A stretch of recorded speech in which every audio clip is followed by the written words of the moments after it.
This is Two Blue Birds, a short story written by D.H. Lawrence and read for you by Paul Metcalfe. Two Bluebirds. There was a woman who loved her husband, but she couldn't live with him. The husband on his side was sincerely attached to his wife, yet he couldn't live with her. They were both under 40, both handsome and both attractive. They had the most sincere regard for one another and felt in some odd way externally married to one another. They knew one another more intimately than they knew anybody else. They felt more known to one another than to any other person, yet they could not live together. Usually they kept 1,000 miles apart, geographically.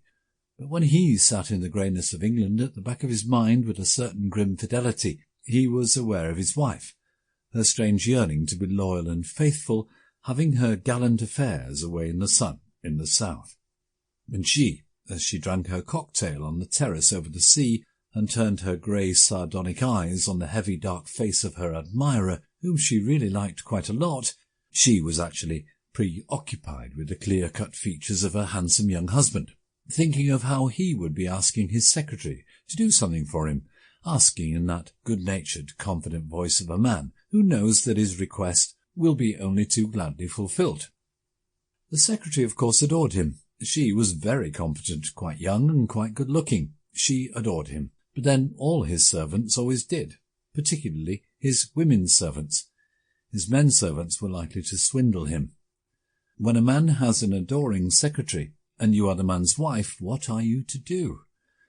Not that there was anything wrong, if you know what I mean, between them. Nothing you could call adultery, to come down to brass tacks. No. They were just the young master and his secretary. He dictated to her, she slaved for him and adored him, and the whole thing went on wheels. He didn't adore her. A man doesn't need to adore his secretary, but he depended on her. I simply rely on Miss Wrexall.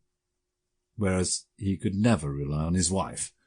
The one thing he knew finally about her was that she didn't intend to be relied on. So they remained friends, in the awful unspoken intimacy of the once married. Usually, each year, they went away together for a holiday, and if they'd not been man and wife, they would have found a great deal of fun and stimulation in one another. The fact that they were married, had been married for the last dozen years, and couldn't live together for the last 3 or 4, spoilt them for one another. Each had a private feeling of bitterness about the other. However, they were awfully kind. He was the soul of generosity, and held her in real tender esteem, no matter how many gallant affairs she had. Her gallant affairs were part of her modern necessity. After all, I've got to live. I can't turn into a pillar of salt in 5 minutes just because you and I can't live together.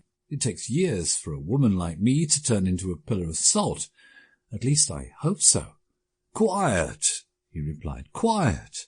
By all means, put them in pickle. Make pickled cucumbers of them before you crystallize out. That's my advice. He was like that. So awfully clever and enigmatic.